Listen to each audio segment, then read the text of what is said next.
అయినటువంటి యేసయ్య యెరూషలేము ప్రవేశమును గురించి చెప్పాను. ఆ తరువాత ప్రథమ ఫలాల పండుగను గూర్చి కొన్ని మాటలు చెప్పాను. అయితే నేను ప్రారంభించినటువంటి అంశం ఏంటంటే దేవుని యొక్క రాజ్య ఉపమానాలు. గతించినటువంటి కాలంలో 3 వారాల క్రితం దేవుని రాజ్య ఉపమానములను గూర్చి నేను జ్ఞాపకం చేశాను. నేను ఒక ఉపమానం చెప్పాను నేను. అయితే ఈ వారం దేవుని యొక్క రాజ్య ఉపమానమును గూర్చి మనము నేర్చుకుందాం. పరిశుద్ధ గ్రంథం నుండి మత్తయి సువార్తకు రండి. పరిశుద్ధ గ్రంథం నుండి మత్తయి సువార్త 21వ అధ్యాయం 33వ వచనం. మరి యొక్క ఉపమానము వినుడి. ఈ మాటలు ప్రభు అయినటువంటి యేసయ్య చెప్పినటువంటి మాటలు. మరి యొక్క ఉపమానము వినుడి అని చెప్పాడు కానీ పరలోక రాజ్య ఉపమానం అని చెప్పలేదు కదా. మరి యొక్క ఉపమానము వినుడి అని చెప్పాడు. అయితే ఈ ఉపమానము కూడా దేవుని రాజ్య సంబంధమైనటువంటి ఉపమానం, పరలోక రాజ్య సంబంధమైనటువంటి ఉపమానం అనేటువంటిది మనం అర్థం చేసుకోవాలి. ఎందుకంటే 43వ వచనం చూడండి. కాబట్టి దేవుని రాజ్యము మీ యొద్ద నుండి తొలగింపబడి దాని ఫలమిచ్చు జనులకియ్యబడునని మీతో చెప్పుచున్నాను. కాబట్టి ఈ వచనమును బట్టి ఈ ఉపమానం కూడా పరలోక రాజ్య ఉపమానము, దేవుని రాజ్య ఉపమానం అని చెప్పి గమనించాలి. రెండవది, ఈ ఉపమానం చాలా ప్రాముఖ్యమైనటువంటి ఉపమానం. ఇది ఎందుకు ఇది ప్రాముఖ్యమైనటువంటి ఉపమానం అని చెప్తున్నానంటే, ఈ ఉపమానం మత్తయి సువార్తలో ఉంది, మార్కు సువార్త 12వ అధ్యాయంలో ఉంది, లూకా సువార్త 20వ అధ్యాయంలో కూడా ఉంది. 3 అధ్యాయాల్లో కూడా ఈ ఉపమానమును గూర్చి పేర్కొనబడింది. 3 సువార్తలలో ఈ యొక్క ఉపమానం పేర్కొనబడిందంటే ఇది ప్రాముఖ్యమైనటువంటి ఉపమానంగా మనము గుర్తించాలి. అంత మాత్రమే కాకుండా నేను చెప్పాను కదా, 3 సువార్తలలో ఈ ఉపమానం పేర్కొనబడింది. కొన్ని ప్రాముఖ్యమైనటువంటి ఉపమానాలు మనకు తెలుసు. ఉదాహరణకు మంచి సమరయుని ఉపమానం ఎక్కడుంది? లూకా సువార్తలో ఒక్కసారే వ్రాయబడింది. తప్పిపోయిన కుమారుని ఉపమానం లూకా సువార్తలోనే వ్రాయబడింది. అయితే నేను ఏమంటున్నానంటే, ఈ ఉపమానం చాలా ప్రాముఖ్యమైనటువంటి ఉపమానం. 3 సువార్తలలో కూడా ఈ ఉపమానం వ్రాయబడింది. ఈ ఉపమానం ఎందుకు ప్రాముఖ్యమైనటువంటి ఉపమానం అంటే, పాత నిబంధనలో వ్రాయబడినటువంటి ఒక వచనం సువార్తలలోనూ అలాగే పత్రికలలో కూడా పేర్కొనబడిన వచనం ఈ ఉపమానములో యేసు ప్రభు చెప్పారు. కాబట్టి ఉపోద్ఘాతంగా చెప్తా ఉన్నాను, ఇది ప్రాముఖ్యమైనటువంటి ఉపమానం. ఇంతకీ ఈ ఉపమానములో ప్రభు అయినటువంటి యేసయ్య ఎవరికి చెప్పాడు, ఎందుకు చెప్పాడు అనేటువంటి ప్రశ్న మనం ఆలోచించాలి. ఈ ఉపమానం ఎవరితో చెప్పాడంటే, ప్రత్యేకించి ఆ రోజుల్లో ఉన్నటువంటి మత నాయకులతో చెప్పాడు. ఈ మత నాయకులు శాస్త్రులైనటువంటి వారు, పరిసయ్యులైనటువంటి వారు. శాస్త్రులంటే అర్థం ఏంటంటే, బైబిల్ అంతా కూడా మాకు తెలుసు అని చెప్పినటువంటి వారు. పరిసయ్యులు అంటే నిష్ట కలిగినటువంటి వారు. శాస్త్రులతోనూ పరిసయ్యులతోనూ చెప్పాడు. ఎందుకు ఈ ఈ యొక్క ఉపమానము చెప్పవలసి వచ్చింది అనేటువంటి ప్రశ్న మనం ఆలోచిస్తే, యేసయ్య అధికారాన్ని వారు ప్రశ్నించారు. యేసయ్య అధికారాన్ని ప్రశ్నించారు. 23వ వచనం చూడండి, పై అధ్యాయం. ఆయన దేవాలయములోనికి వచ్చి బోధించుతుండగా ప్రధాన యాజకులను ప్రజలు పెద్దలను ఆయన యొద్దకు వచ్చి, ఏ అధికారము వలన నీవు ఈ కార్యములు చేయుచున్నావు? చాలండి. ఏ అధికారం? ఈ కార్యములు చేయడానికి, ఈ బోధలు చేయడానికి నీకెవరిచ్చారయ్యా అధికారం? ఏ అధికారం వలన నీవు చేయుచున్నావు అని యేసు ప్రభువుని ప్రశ్నించారు. యేసు ప్రభువుని ప్రశ్నించినప్పుడు యేసయ్య సూటిగా జవాబు చెప్పలేదు కదా. చెప్పాడా? చెప్పలేదు. ఏం చేశాడు? వాళ్ళని ప్రశ్న వేశాడుగా.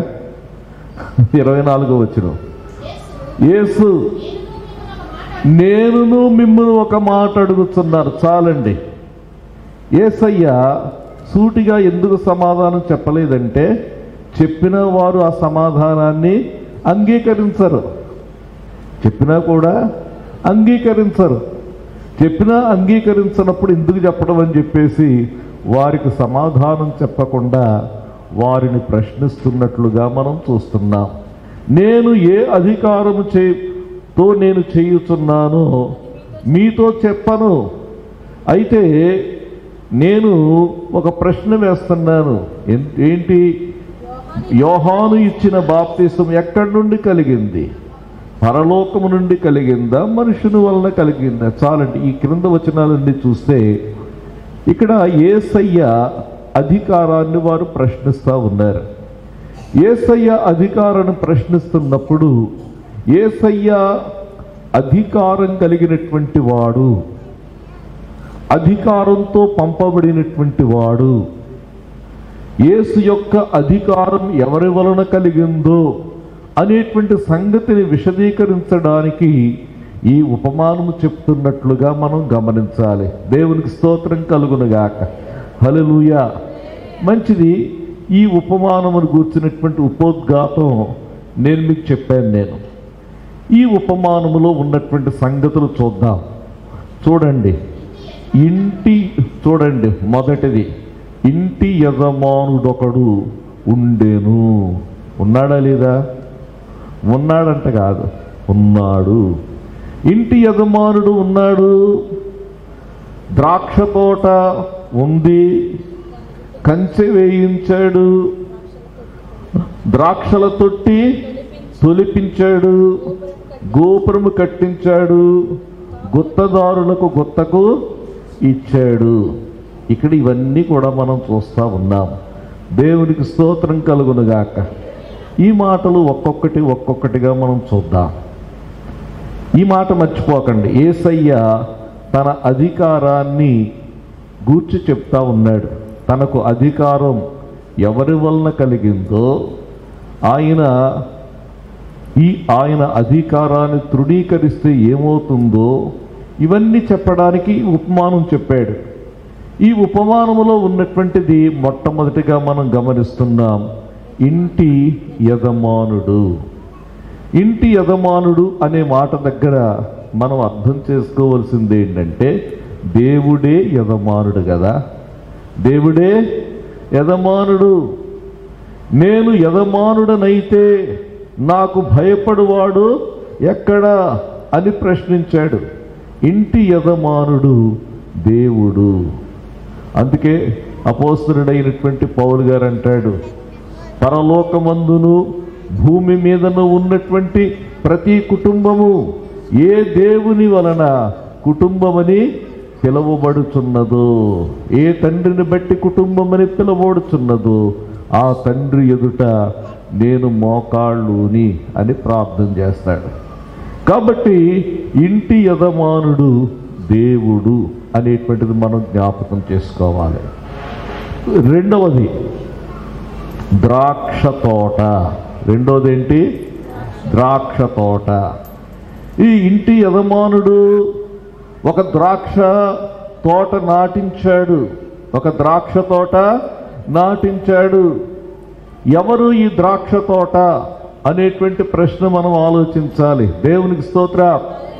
ఈ ద్రాక్ష తోట ఎవరు అనేటువంటి సంగతి మనం ఆలోచిస్తే కొన్ని మాటలు మీకు జ్ఞాపకం చేస్తాను నేను. కీర్తనల గ్రంథం 80వ కీర్తన. కీర్తనల గ్రంథం 80వ కీర్తన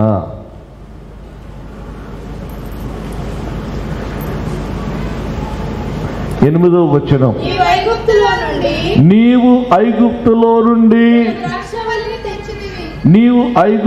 నుండి ఒక ద్రాక్షవల్లిని తెచ్చితివి. అన్యజనులను వెళ్ళగొట్టి దాని నాటితివి. దేవునికి స్తోత్రం. హల్లెలూయా. ఈ వాక్యంలో మనం చూస్తున్నాం, ఐగుప్తులో నుండి తెచ్చిన ద్రాక్ష తోట ఏమిటి అని మనం ఆలోచిస్తే, ద్రాక్షవల్లి ఏమిటని చూస్తే, ఐగుప్తులో నుండి తెచ్చినటువంటి ద్రాక్షవల్లి దేవుని ప్రజలైనటువంటి ఇశ్రాయేలీయులు. ఎవరండి? దేవుని ప్రజలైనటువంటి ఇశ్రాయేలీయులే ఆ ద్రాక్షవల్లి.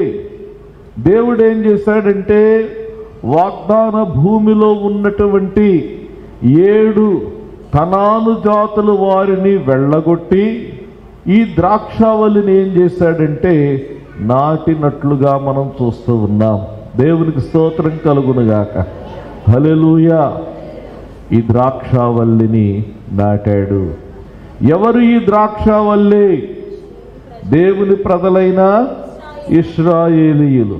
యెషయా గ్రంథం 5వ అధ్యాయం. యెషయా గ్రంథం 5వ అధ్యాయం మొదటి నుండి కొన్ని వచనాలు చదువుదాం. నా ప్రియుని గూర్చి పాడెదను వినుడి, అతని ద్రాక్ష తోటను బట్టి నాకిష్టుడైన వాని గూర్చి పాడెదను వినుడి. సత్తువ భూమి గల కొండ మీద నా ప్రియునికి ఒక ద్రాక్ష తోట ఉండెను. ఆయన బాగుగా త్రవ్వి రాళ్లను ఏరి అందులో శ్రేష్టమైన ద్రాక్ష తీగలను నాటించెను. దాని మధ్యను బురుదు ఒకటి వేయించి ద్రాక్ష తొట్టిని తొలిపించెను. చాలండి.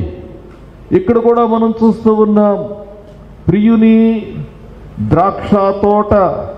ఈ ద్రాక్ష తోట ఎవరు అని మనం చూస్తే 7వ వచనం చూడండి.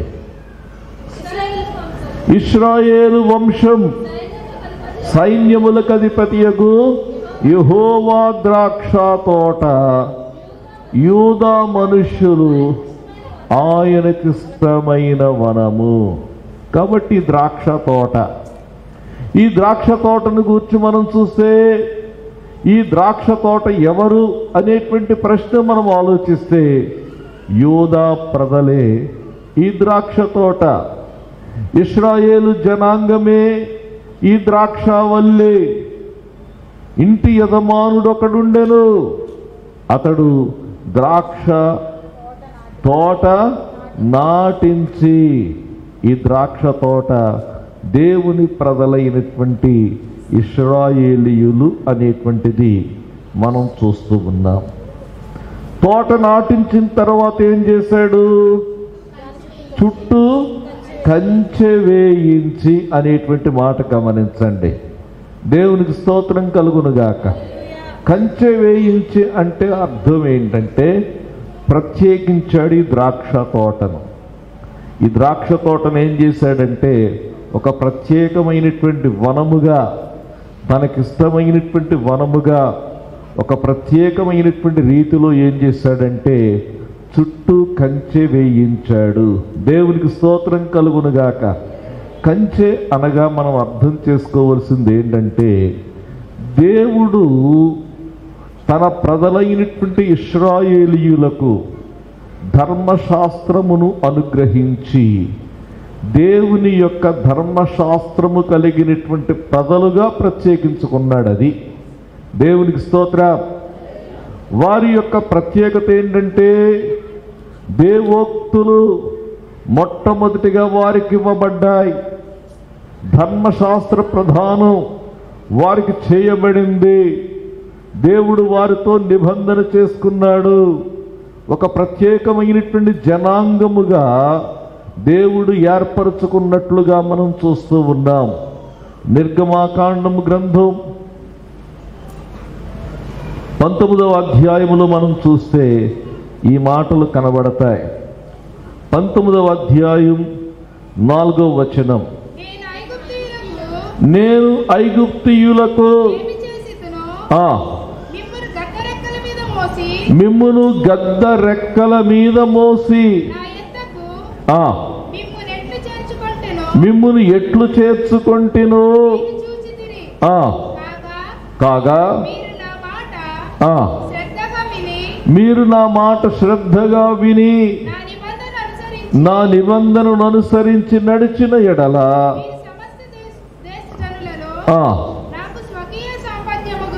నాకు స్వకీయ సంపాద్యమగుదురు. చాలండి.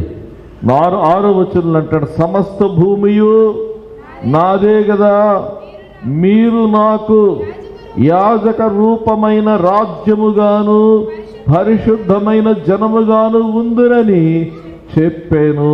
దేవునికి స్తోత్రం. హల్లెలూయా. ఒక ప్రత్యేకమైనటువంటి జనాంగముగా ఉంచుకోవాలని చెప్పి దేవుడు ఏం చేశాడంటే వారిని ప్రత్యేకపరిచి పరిశుద్ధపరచినట్లుగా మనం చూస్తున్నాం. దాని చుట్టూ ఏం చేశాడు? కంచె వేశాడు. దేవునికి స్తోత్రం. ద్రాక్షావల్లిని తీసుకొచ్చాడు, నాటాడు. నాటి చుట్టూ కూడా కంచె వేశాడు. కంచె వేసి ఇంకేం చేశాడు చూడండి, అందులో ద్రాక్షల తొట్టి తొలిపించి. చాలండి. 3వదిగా మనం చూస్తే ఒక గోపురము కట్టించాడు. ఒక గోపురం కట్టించాడంటే అర్థం ఏంటంటే ఆ ద్రాక్ష తోటను గూర్చినటువంటి శ్రద్ధ తీసుకున్నాడు. ఆ ద్రాక్ష తోటను శత్రువుల బారి నుండి కాపాడడానికి ఒక గోపురం కట్టించాడు. ప్రియులారా, దేవుడు తన ప్రజలైనటువంటి ఇశ్రాయేలీయులను ప్రత్యేకపరిచాడు. ప్రత్యేకపరచడం మాత్రమే కాకుండా శత్రు బారి నుండి వారిని కాపాడుకుంటూ వచ్చాడు, భద్రపరుచుకుంటూ వచ్చాడు, గోపురం కట్టించాడు. 4వదిగా ఏం చేశాడంటే దానికి ముందు తొట్టి ఒకటి తొలిపించాడు. గోపురం కట్టడం మాత్రమే కాకుండా ద్రాక్షల తొట్టి ఒకటి తొలిపించాడు. ఎందుకు తొలిపించాడంటే ఈ యజమాని యొక్క ఉద్దేశం ఏంటంటే ఒక చక్కని పంట ఆ ద్రాక్షవల్లి నుండి రావాలి, చక్కని పంట రావాలనేటువంటి ఉద్దేశంతో ఒక తొట్టెను తొలిపించినట్లుగా మనం చూస్తూ ఉన్నాం. దేవునికి స్తోత్రం కలుగునుగాక. ఇశ్రాయేలు ప్రజల నుండి దేవుడు ఇవి ఆశించాడు. నాటాడు, కంచె వేశాడు, గోపురం కట్టాడు, ద్రాక్షల తొట్టి తొలిపించాడు. ఇవన్నీ చేశాడు. ఇవన్నీ చేసి అతడు ఏమైపోయాడంటే గుత్తకిచ్చి దేశాంతరము వెళ్ళిపోయాడు. గుత్తదారులకు గుత్తకిచ్చాడు. గుత్తదారులకు ఇచ్చి మీరు జాగ్రత్తగా దీనిని పెంచి పోషించండి, జాగ్రత్తగా మీరు దానిని కాపాడండి, మంచి పంట తీసుకుని రండి అని చెప్పి దేశాంతరం వెళ్ళిపోయాడు.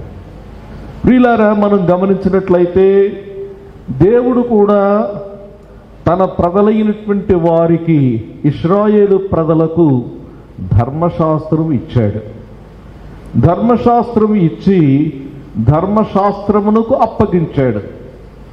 ధర్మశాస్త్రం చొప్పున వారు నడుచుకోవాలని చెప్పి అప్పగించాడు. దూరం వెళ్ళిపోయాడు. ఇది మనకేం జ్ఞాపకం చేస్తుందంటే, పెద్ద పెద్ద కుటుంబాల్లో రాజులు ఏం చేస్తారంటే పిల్లలను టీచర్స్ చేతికి అప్పగిస్తారు. చిన్న పిల్లలుగా ఉన్నటువంటి వారు వారిని పెంచి నేర్పించి పెద్ద చేసేటువంటి బాధ్యతను వారు ఏం చేస్తారంటే టీచర్స్కి అప్పగిస్తారు. అలాగే ధర్మశాస్త్రం వారికి బాల శిక్షకుడు అని అర్థం. అర్థమైందా? ధర్మశాస్త్రం ఏంటి? వారికి బాల శిక్షకుడు. ఎందుకు? తండ్రి యొద్దకు నడిపించడానికి, కుమారత్వంలోనికి వచ్చే వరకు కూడా బాల శిక్షకుడు. చూడండి, గలతీ పత్రిక 4వ అధ్యాయం 1వ వచనం. మరియు నేను చెప్పునదేమనగా, వారసుడు అన్నిటికీ కర్తయ్యున్నను, బాలుడయ్యున్నంత కాలము అతనికిని దాసునికిని ఏ భేదమును లేదు. ఇంట్లో దాసుడు ఎంతటి వాడో వీడు కుమారుడయ్యే వరకు కూడా, బాలుడుగా ఉన్నంతకాలం కూడా వీడు కూడా దాసునితో సమానుడే. తండ్రి చేత నిర్ణయింపబడిన దినము వచ్చు వరకు అతడు సంరక్షకుల యొక్కయు గృహ నిర్వాహకుల యొక్కయు ఆధీనములో ఉండును. చాలండి, దేవునికి స్తోత్రం కలుగునుగాక. నిర్ణయింపబడినటువంటి దినం వచ్చే వరకు కూడా అలాగే ఉంటుందని చెప్పాను అన్నాడు. దేవునికి స్తోత్రం. దేశాంతరం వెళ్ళిపోయాడు. దేశాంతరం వెళ్ళిపోయిన తరువాత తన యొక్క ద్రాక్ష వనము నుండి ఫలములు ఆశిస్తున్నాడు కదా. ఫలములు ఆశిస్తున్నటువంటి యజమానుడు చేసిన పని ఏంటంటే పనివారిని పంపించాడు. చూడండి, ఇక్కడ మనం చూసినట్లయితే పండ్ల కాలము సమీపించింది. పండ్ల కాలము సమీపించినప్పుడు పండ్లలో తన భాగము తీసుకొని వచ్చుటకు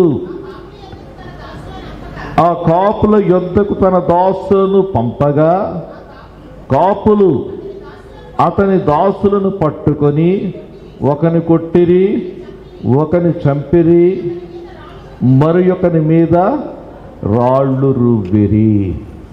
ఇప్పుడు యజమానుడు చేసినటువంటి పని ఏంటంటే మంచి ఫలాల కొరకు మనుష్యులను పంపించాడు, తన పనివారిని పంపించాడు. దేవునికి స్తోత్రం కలుగునుగాక. హల్లెలూయా. ఈ గుత్తదారుల దగ్గరకు పంపించాడు.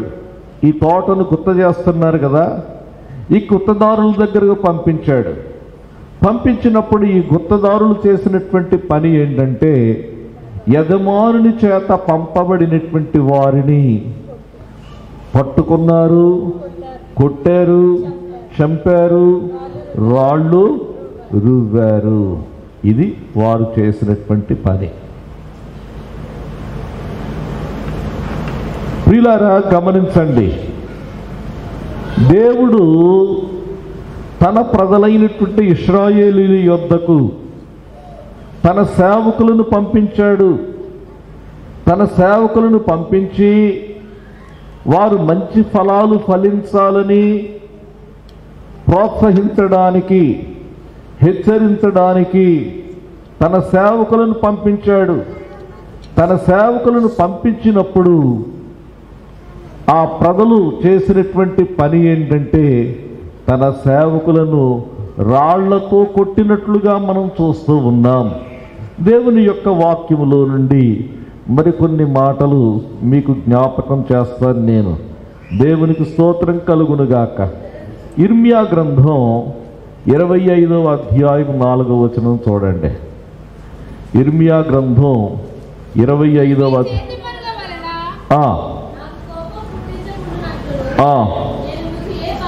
నేను మీకు ఏ బాధయు కలుగ చేయకుండునట్లును అన్య దేవతలను అనుసరించుటయు వాటిని పూజించుటయు వాటికి నమస్కారము చేయుటయు మాని మీరందరూ మీ చెడ్డ మార్గమును మీ దుష్టక్రియలను విడిచిపెట్టి తిరిగిన ఎడల యెహోవా మీకును మీ పితరులకును నిత్య నివాసముగా దయచేసిన దేశములో మీరు నివసింతునని చెప్పుటకై యెహోవా పెందలకడ లేచి తన ప్రవక్తలైన తన సేవకులనందరినీ మీ యొద్దకు పంపుచూ వచ్చినను మీరు వినకపోతిరి, వినుటకు మీరు చెవియొగ్గకుంటిరి. దేవుడు తన వార్తాహరులను పంపించాడు, తన సేవకులను పంపించాడు. మీరు దేవుని వైపు తిరిగి దేవుని సహవాసములో పరిశుద్ధత అనేటువంటి ఫలమును ఫలించండి, ప్రేమ మంచితనం అనేటువంటి ఫలాన్ని ఫలించండి అని హెచ్చరించడానికి పంపితే వాళ్ళు ఏం చేశారంటే ఇలాగే చెప్తారులే అని చెప్పి పట్టుకున్నారు, కొట్టారు, చంపారు, రాళ్ళు రువ్వారు అని మనం చూస్తూ ఉన్నాం. ఇంకను మనం చూస్తే ఈ ఇంటి యజమానుడు చేసిన మరొక పని ఏంటంటే 36వ వచనం, మరలా అతడు మునుపటి కంటే ఎక్కువ మంది ఇతర దాసులను పంపగా వారు వీరిని ఆ ప్రకారమే చేసిరే. చాలండి, మరలా మరికొంతమంది దాసులను పంపించాడు. మరికొంతమంది దాసులను పంపిస్తే ఏం చేశారంటే కొట్టారు, చంపారు, రాళ్ళు రువ్వారు, తృణీకరించారు, గెంటి వేశారు, అపహాస్యం చేశారు, చేర్చుకోలేదు. దేవుడు పంపిన సేవకులను వారు చేర్చుకోలేదు, దేవుడు పంపిన వార్తాహరులను వారు చేర్చుకోలేదు. ప్రియమైనటువంటి దేవుని బిడ్డలారా, ప్రభు అయినటువంటి యేసయ్య అన్నాడు, ఏ గ్రామమైతే మిమ్ములను చేర్చుకొనదో ఆ గ్రామము ఎదుట మీ పాదధూళి దులిపివేయుడే. విమర్శకాలమందు ఈ గ్రామముల యొక్క గతి కంటే తూరు సీదోనుల యొక్క గతి ఓర్వదగినదై ఉండును అన్నాడు. కాబట్టి వారు చేర్చుకోలేదు, వినలేదు, దేవుని మాట వినలేదు. చివరిగా ఈ ఇంటి యజమానుడు ఏం చేశాడంటే అనుకున్నాడు, నా కుమారుని పంపితే సన్మానించదననుకొని తన కుమారుని వారి యొద్దకు పంపెను. సొంత కుమారుని పంపించాడు. నా కొడుకు కదా, కనీసం నా కొడుకని వారేమైనా సన్మానిస్తారేమో, నా కొడుకని ఆహ్వానిస్తారేమో, నా కొడుకని తృణీకరించకుండా ఉంటారేమో అని చెప్పి చివరకు తన కుమారుని పంపించాడు. ప్రియులారా, ఈ కుమారుడు యేసు ప్రభువు. దేవునికి స్తోత్రం. ఈ ద్రాక్ష తోట ఇశ్రాయేలు ప్రజలు, గుత్తదారులు, ఇశ్రాయేలు మత నాయకులు. ఈ మత నాయకులు ఏం చేశారో తెలుసా? తండ్రికి తెలియదా వీరి యొక్క స్వభావం తెలుసు. అయినప్పటికీ తండ్రి ఏం చేశాడంటే తన కుమారుని వారి యొద్దకు పంపించాడు. వారి యొద్దకు పంపించినప్పుడు 38వ వచనం చూడండి. అయినను ఆ కాపులు లేక గుత్తదారులు కుమారుని చూచి ఎప్పుడైతే కుమారుడు, ఇంటి యజమానుని యొక్క కుమారుడు, ఈ ద్రాక్ష తోటకు వారసుడైనటువంటి కుమారుడు, తండ్రి యొక్క ఆస్తికి వారసుడైనటువంటి కుమారుడు. ఈ కుమారుడు ఎప్పుడైతే వచ్చాడో వీరొక మాట అంటా ఉన్నారు. వీరంటున్నటువంటి మాట చూడండి, ఇతడు వారసుడు. ఈ మాట గమనించండి. ఇతడెవరు? వారసుడు. బహిరంగంగా వారసుడని ఒప్పుకొనడం లేదు, కానీ రహస్యంగా వీళ్ళు ఏం చేస్తున్నారు? వారసుడు అని ఒప్పుకున్నారు. ఇక్కడ ఒక మాట గమనించండి, రెండు సంగతులు ఉన్నాయి. రహస్యంగా ఒప్పుకున్నారు కానీ బహిరంగంగా ఒప్పుకోలేదు. ఇతడు వారసుడు, ఈ ఇంటి యజమానునికి వారసుడు. ఇతడు వారసుడు, ఇతడు దేవుని కుమారుడు, ఇతడు తండ్రి యొక్క ఆస్తి అంతటికీ కూడా వారసుడు అనేటువంటిది రహస్యంగా ఒప్పుకున్నారు కానీ బహిరంగంగా ఒప్పుకొనడానికి ఇష్టపడలేదు. చాలామంది ఈ రోజుల్లో చేసేటువంటి పని అదే. యేసయ్యను గూర్చి రహస్యంగా ఒప్పుకుంటారు, రహస్యంగా ఒప్పుకుంటారు. బహిరంగంగా ఒప్పుకోవాలా వద్దా చెప్పండి, చెప్పండి గట్టిగా. దేవుని స్తోత్రం కలుగునుగాక. హల్లెలూయా. యేసు ప్రభు అని నీ నోటితో ఒప్పుకొని దేవుడాయనను మృతులలో నుండి లేపెనని నీ హృదయమందు విశ్వసించిన ఎడల నీవు రక్షింపబడదు. రెండు కార్యాలు జరగాలి, లోపల జరగాలి, బయట జరగాలిగా. దేవుని స్తోత్రం. లోపల లోపల లోపల లోపల నమ్ముకుంటున్నాడు. ఇంట్లో ప్రార్థన చేసుకున్నాడు, ఇంట్లో ప్రార్థన చేసుకున్నాడు, ఇంట్లో ఫోటో పెట్టుకున్నాడు అంటే అవుతుందా? దేవునికి స్తోత్రం కలుగునుగాక. ఒక వ్యక్తి రక్షింపబడాలంటే ఈ రెండు కూడా కావాలి. కావాలొద్దా? మీకు ఒక ఉదాహరణ చెప్తాను నేను. దేవుని ప్రజలైనటువంటి ఇశ్రాయేలీయులు 430 సంవత్సరాలు ఐగుప్తు దాస్యములో ఉన్నారు. ఐగుప్తు దాస్యములో ఉన్నప్పుడు 10 అద్భుతమైనటువంటి కార్యాలు ప్రభువు చేశాడు. ఈ చివరి అద్భుతం ఏంటంటే పస్కా గొర్రె పిల్ల ద్వారా వారికి రక్షణ. దేవుడు చెప్పాడు, ప్రతి ఇంటి వారు చేయవలసినటువంటి పని ఏంటంటే ఏడాది మగ గొర్రెను తీసుకోవాలి, బలి పశువును తీసుకోవాలి, దానిని వధించాలి, దాని రక్తమును ఒక పళ్ళెములో తీసుకోవాలి, ఒక హిస్సోపు కుంచెను తీసుకోవాలి. ఆ కుంచెను తీసుకొని మీరు చేయవలసినటువంటి పని ఏంటంటే ద్వారబంధపు కమ్మీలకు పూయాలి అని చెప్పాడు. పళ్ళెములో తీసుకోవాలి, ద్వారబంధపు కమ్మీలకు పూయాలి.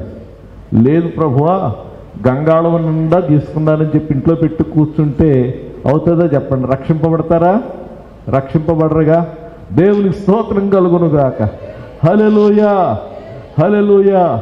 కాబట్టి వారు చేయవలసినటువంటి పనులు పళ్ళెములో తీసుకోవాలి, రెండవది ద్వారబంధపు కమ్మీలకు పూయాలి. దేవునికి స్తోత్రం కలుగునుగాక. హల్లెలూయా. ఇక్కడ మనం గమనించినట్లయితే వారసుడు రహస్యంగా ఒప్పుకున్నారు. ఇతడు వారసుడు కదా. యేసయ్యను బహిరంగంగా ఒప్పుకొనడానికి ఇష్టపడలేదు. పిలాతు అడుగుతున్నాడు, యూదుల రాజుని ఏం చెయ్యాలి? ఈయన మాకు రాజు కాదయ్యా, ఈయన మాకు రాజు కాదు, కైసరే మాకు రాజు, మీరెవరిని కోరుకుంటారు? బరబ్బాని మేము కోరుకుంటాం అన్నారు. తృణీకరించారు, వారసుని తృణీకరించారు. తృణీకరించడం మాత్రమే కాకుండా ఇతనిని చంపి ఇతని స్వాస్థ్యము తీసుకొందము రెండని తమలో తాము చెప్పుకొని. ఇతని స్వాస్థ్యం అంటే అర్థం ఏంటి? ఇది నా ప్రశ్న. ఇతను చంపకపోతే ఇతని స్వాస్థ్యమైనటువంటి ఇశ్రాయేలీలందరూ కూడా ఈయన వెంట వెళ్ళిపోతారు. అది ఇతన్ని చంపకపోతే మన ప్రజలంతా కూడా ఈయన వైపు వెళ్ళిపోతారు, ప్రజలంతా ఈయన వైపు వెళ్ళిపోతారు, రోమీయులు వస్తారు, ఈ రాజ్యాన్ని వారు కబళిస్తారు లేక విడిచిపెట్టరు అని చెప్పేసి అతన్ని ఆ కుమారుని చంపాలని చెప్పి అతనిని పట్టుకొని ద్రాక్ష తోట వెలుపల పడవేసి చంపిరి. ఎంత ఘోరం చూడండి. ఈ గుత్తదారులు చేసినటువంటి పని ఏంటంటే కుమారుని వెలుపట పడవేసి చంపిరి. దేవునికి స్తోత్ర. ఈ కుమారుడు ప్రభు అయిన యేసు, ఆయన గవిని వెలుపట ఆయన మన కొరకు చనిపోయాడనేటువంటి సంగతి మనం గమనించాలి. దేవునికి స్తోత్రం కలుగునుగాక. హల్లెలూయా. యేసయ్య అక్కడితో ఆగలేదు.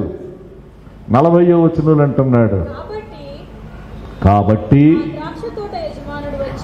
ఆ ద్రాక్ష తోట యజమానుడు వచ్చినప్పుడు ఆ గుత్తదారులను ఏం చేస్తాడు అనేటువంటి ఒక ప్రశ్న వేశాడు.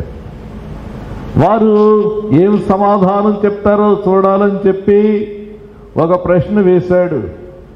ఆ సుంకపు గుత్తదారుడు ఆ గుత్తదారులు పట్ల ఇంటి యజమానుడు ఏం చేస్తాడు చెప్పండి అన్నాడు. అందుకు వారు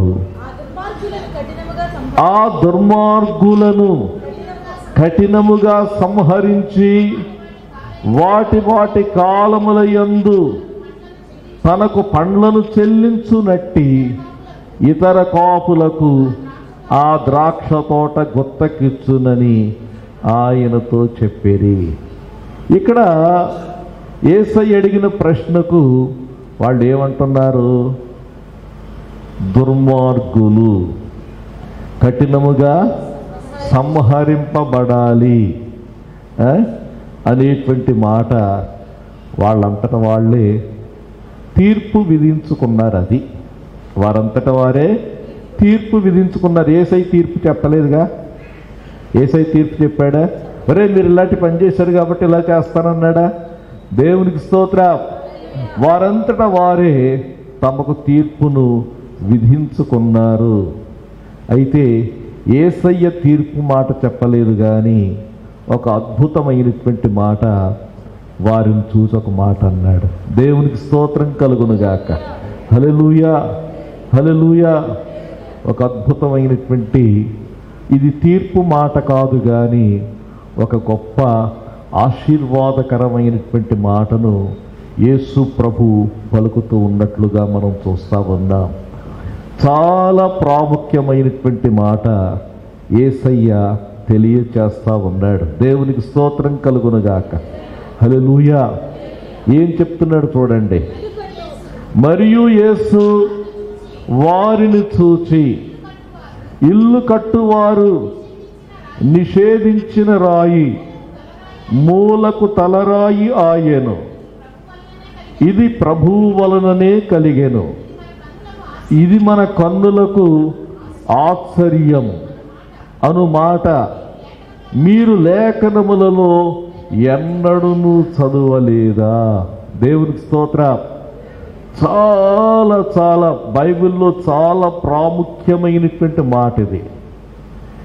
ఇది ఎందుకు ప్రాముఖ్యమైనటువంటి మాట చెప్తున్నానంటే, అంతవరకు ఇశ్రాయేలీయులకు అప్పగింపబడినటువంటి పని ఇప్పుడు దేవుడు ఏం చేస్తున్నాడంటే అన్య జనాంగమైనటువంటి మనకు అప్పగిస్తా ఉన్నాడు. దేవునికి స్తోత్రం కలుగునుగాక. హల్లెలూయా. ఇంతవరకు వారు ఫలించలేకపోయారు. అయితే ఆ ఫలించేటువంటి పని మనకు అప్పగిస్తా ఉన్నాడు. ఆ రాజ్యాన్ని మనకు అప్పగిస్తా ఉన్నాడు. దేవునికి స్తోత్రం కలుగునుగాక. హల్లెలూయా.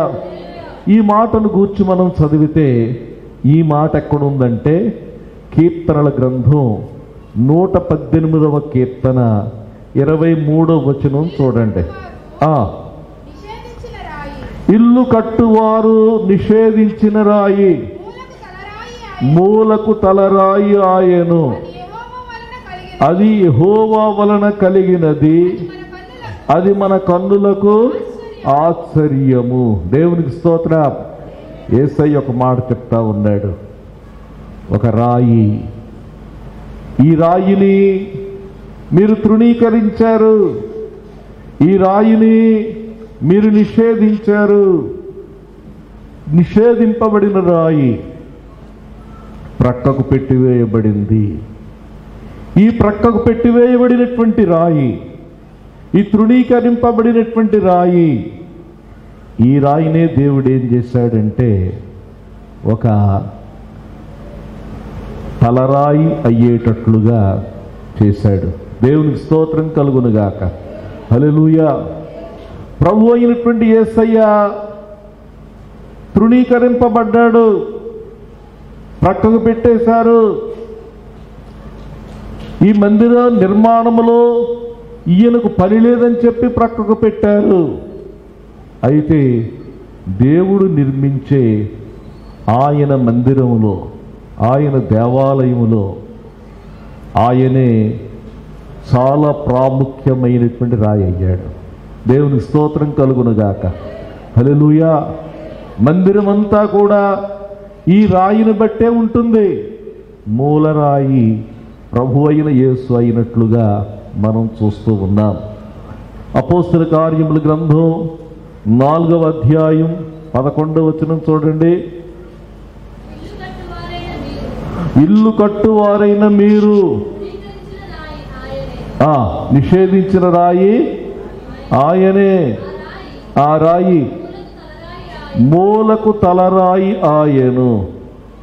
పేతురు రాసిన పత్రిక, మొదటి పత్రిక 2వ అధ్యాయం 7వ వచనం. విశ్వసించుచున్న మీకు ఆయన అమూల్యమైన వాడు.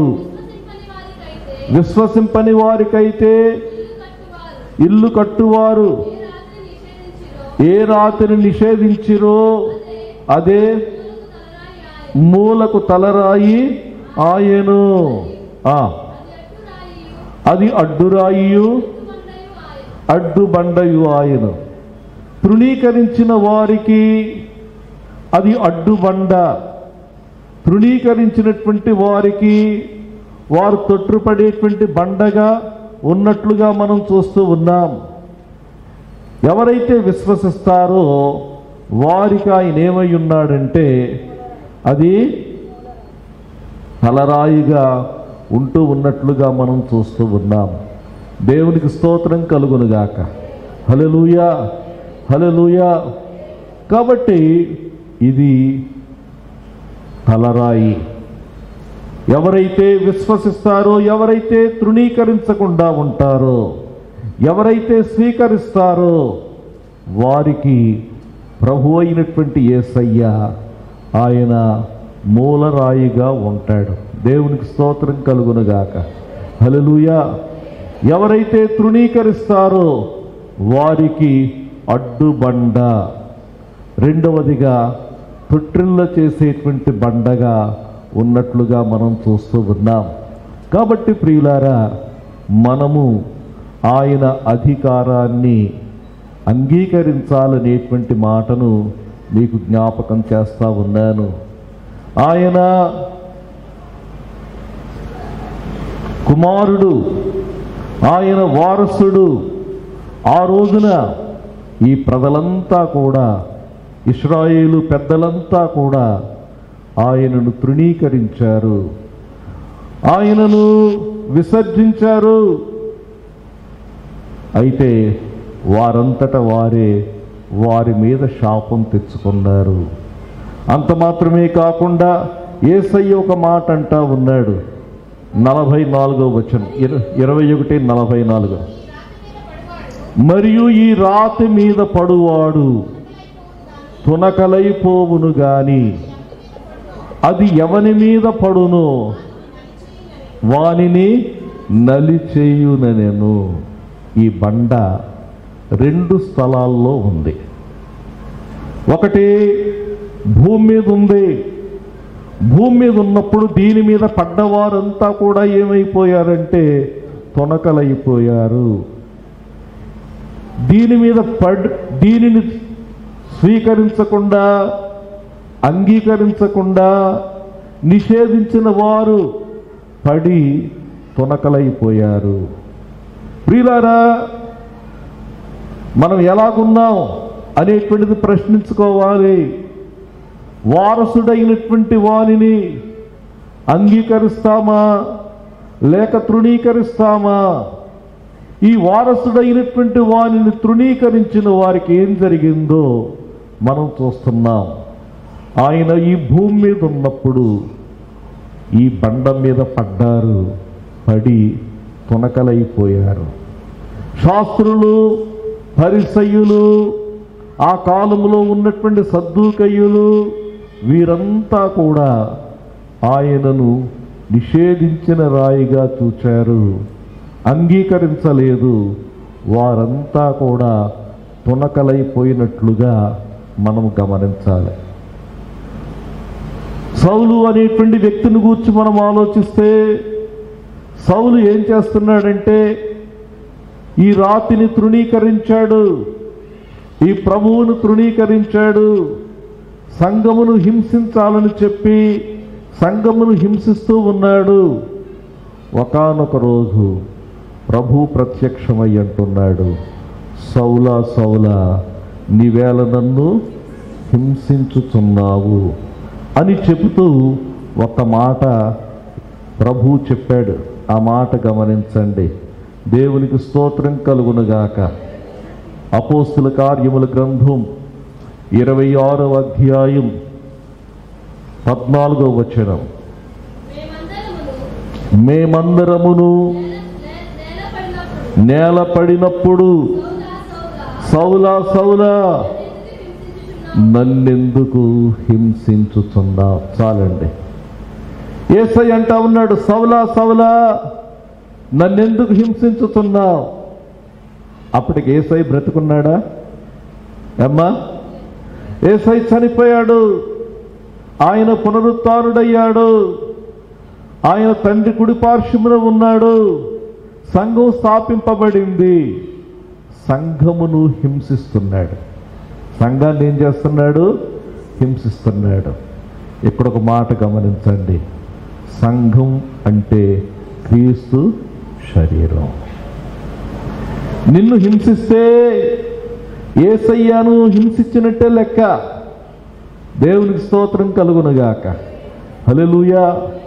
నిజంగా యేసు ప్రభు యొక్క శరీరములో నీ ఒక భాగంగా ఉంటే దాని అర్థం ఏంటంటే, సంఘమును హింసించినప్పుడు ప్రభువును హింసించినట్టే.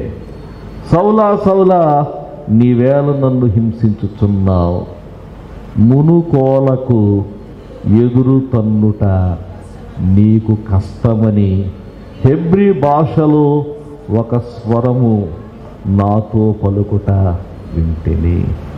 మునికోలకు, మునుకోలంటే అర్థం ఏంటి? నాగలి కడతాం కదా, నాగలి కట్టినప్పుడు భూమిని దున్నడానికి మరి పదునైన ఇనుప పరికరం, అది నాగలి కట్టబడిన పరికరం. దానికి ఎదురు తన్నితే ఏమవుతుంది? మన కాలే ముక్కలవుతుంది.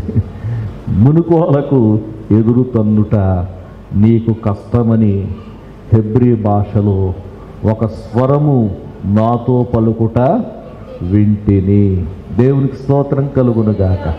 హల్లెలూయా. ఈ బండ మీద పడువాడు తునకలైపోవును. ఈ బండే మరొకసారి ఏమవుతుందంటే పైనుండి క్రిందకు పడుతుంది. దేవునికి స్తోత్రం కలుగునుగాక. మత్తయి సువార్త 21వ అధ్యాయం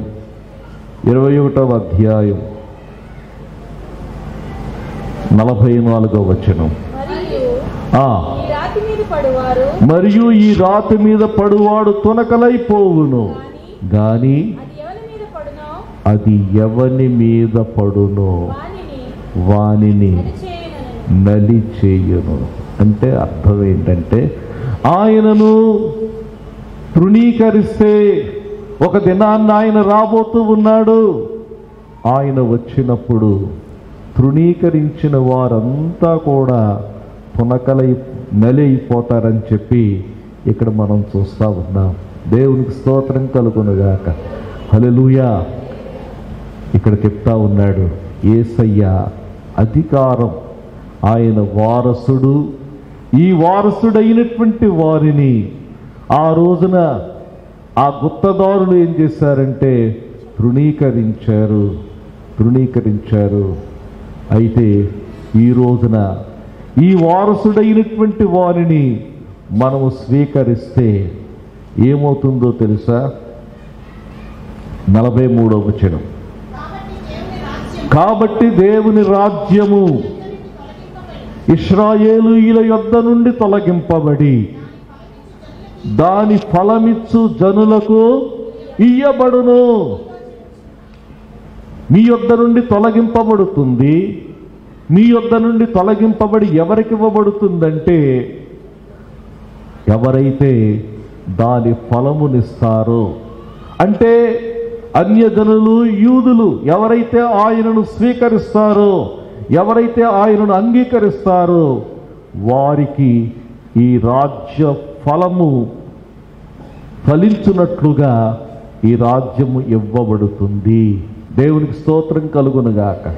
హల్లెలూయా. ఈ రాజ్య ఫలము ఏమిటి అని మనం ఆలోచిస్తే, దేవుని రాజ్యము భోజనము పానము కాదు.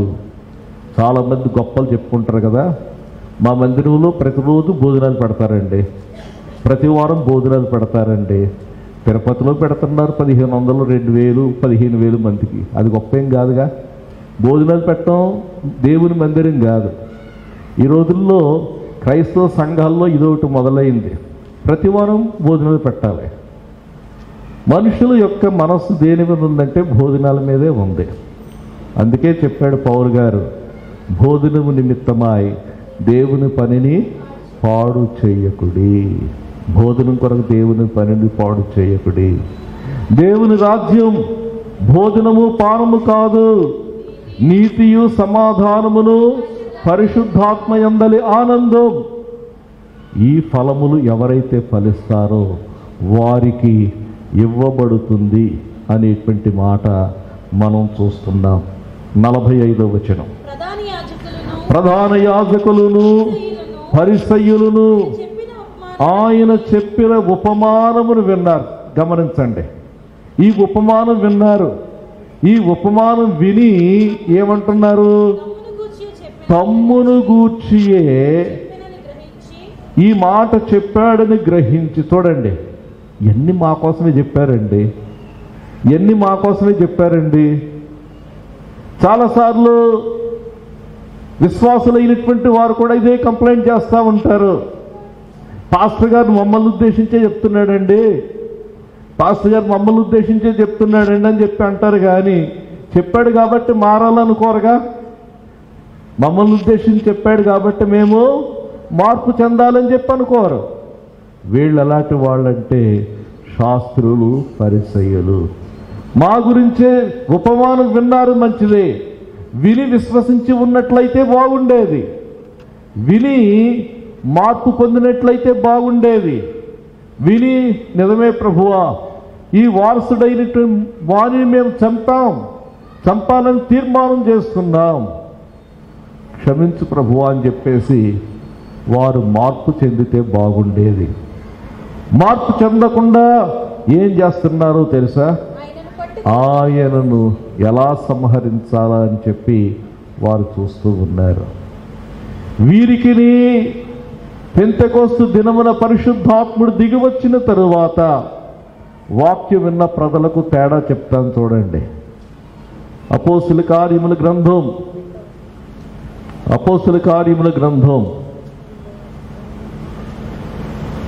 2వ అధ్యాయం 36వ వచనం. మీరు సిలువ వేసిన ఈ యేసునే దేవుడు ప్రభువుగాను క్రీస్తుగాను నియమించెను. ఇది ఇశ్రాయేలు వంశమంతయు రూఢిగా తెలుసుకొనవలెనని చెప్పాను. అబ్బాయి, ఎవరో వేశారు కదా, మీరే వేశారు. వారసుడిని మీరే చంపేశారు. తండ్రి ఆస్తికి వారసుడైనటువంటి వారిని మీరు సిలువ వేశారు.